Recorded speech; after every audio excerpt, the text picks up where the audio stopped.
Offline या online किसी भी माध्यम से यदि आपने अपने बैंक को ऑथोराइज़ किया है कि वो आपकी एलआईसी की प्रीमियम एलआईसी को पे कर दे, ऑटो डेबिट के लिए यदि आपने रजिस्ट्रेशन कर रखा है नैच के माध्यम से, तो आपका हर महीने या हर क्वार्टरली जो भी आपने किया है तो उसी समय पर वो ऑटो डेबिट होकर आपके एलआईसी की प्रीमियम पे हो जाती है।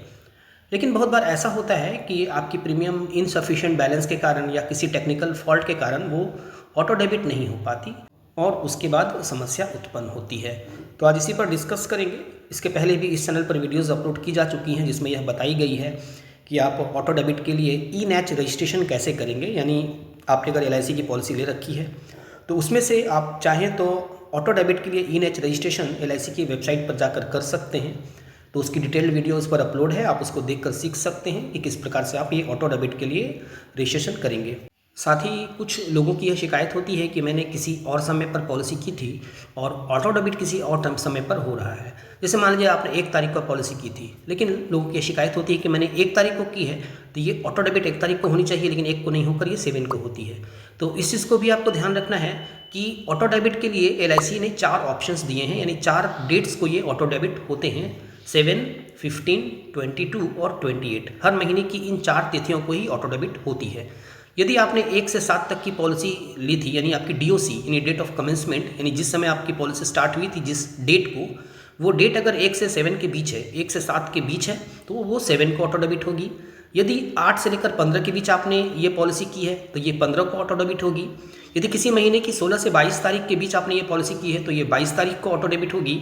और यदि 23 से लेकर 31 तारीख के बीच आपने कभी भी ये पॉलिसी ली है तो आपकी ऑटो डेबिट 28 तारीख को होगी। तो इस प्रकार से ये 4 डेट्स हैं जिन पर ये ऑटो डेबिट होती है। अब आपकी ऑटो डेबिट एक्टिव है, हर महीने आपकी पॉलिसी कट रही है, लेकिन किसी कारणवश यदि किसी महीने को ये ऑटो डेबिट नहीं होती है, चाहे वो इनसफिशिएंट बैलेंस हो या कोई टेक्निकल फॉल्ट हो, केवाईसी की प्रॉब्लम हो, तो अब ये ऑटो डेबिट नहीं हुई। अब जब ऑटो डेबिट नहीं हुई है, एलआईसी के पास आपकी पैसे नहीं पहुँचे हैं, आपकी प्रीमियम नहीं पहुँची है, तो फिर आपका नेक्स्ट ऑटो डेबिट नहीं होगा। ये ऑटो डेबिट का ऑप्शन ब्लॉक हो जाता है। याद रखना है, ये ऑटो डेबिट का ऑप्शन एलआईसी की तरफ से ये ब्लॉक कर दिया जाता है। ये एलआईसी की ऑटो डेबिट ब्लॉक हो जाती है। प्रीमियम नेक्स्ट मंथ नहीं कटेगी जब तक कि आपने उसका प्रीमियम पे नहीं किया। यदि अगला प्रीमियम आने से पहले तक आपने इसके प्रीमियम को ऑफलाइन पे कर दिया, अब ऑनलाइन तो होगी नहीं वो, ऐसा नहीं है कि नेक्स्ट मंथ में फिर वो डबल कटेगी, ऐसा नहीं है। आपका अगला महीना भी नहीं कटेगा, उसके बाद का जो महीना है वो भी नहीं कटेगा, यानी ऑटो डेबिट आपकी ब्लॉक हो जाएगी। फिर ऑटो डेबिट होगी ही नहीं जब तक कि आप इसको ऑफलाइन पे नहीं कर देते हैं। यदि 2-3-4 किस्ती आपकी गैप हो गई, आपकी पॉलिसी लैप्स में चली गई, तो फिर आपको डीजीएच के साथ यानी ऑफिस में जाकर आपको उसको रिवाइव करना पड़ेगा।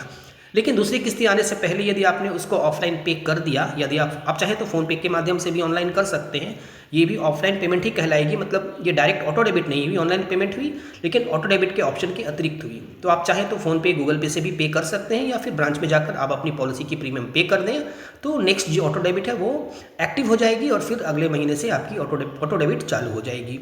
यानी कि यदि आपकी 2-3-4 महीने की किस्ती रुक गई है, आपने पे नहीं किया है, तो आप ऑफिस जाकर जमा कर दें। आपकी ये ऑटो डेबिट की जो ब्लॉकेज है वो समाप्त हो जाएगी और नेक्स्ट प्रीमियम फिर ऑटो डेबिट होने लगेगी।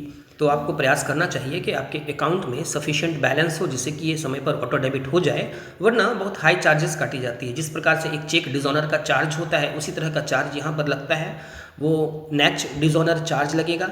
डिज़ोनर चार्ज के साथ साथ एक्स्ट्रा कुछ फीस और उस पर जीएसटी भी पे करनी होती है। तो इन सब से बचने के लिए ये ज़रूरी है कि आपका ऑटो डेबिट चालू रहे, आपके बैंक में सफिशिएंट बैलेंस रहे। उम्मीद है ये सारी डिटेल्स यहाँ पर क्लियर हो गई होंगी। यदि फिर भी आप कोई प्रश्न पूछना चाहते हो तो आप कमेंट कर सकते हैं। फाइनटेक गाइड की एक्सपर्ट की तरफ से ज़रूर आपके प्रश्नों का उत्तर दिया जाएगा। Thank you.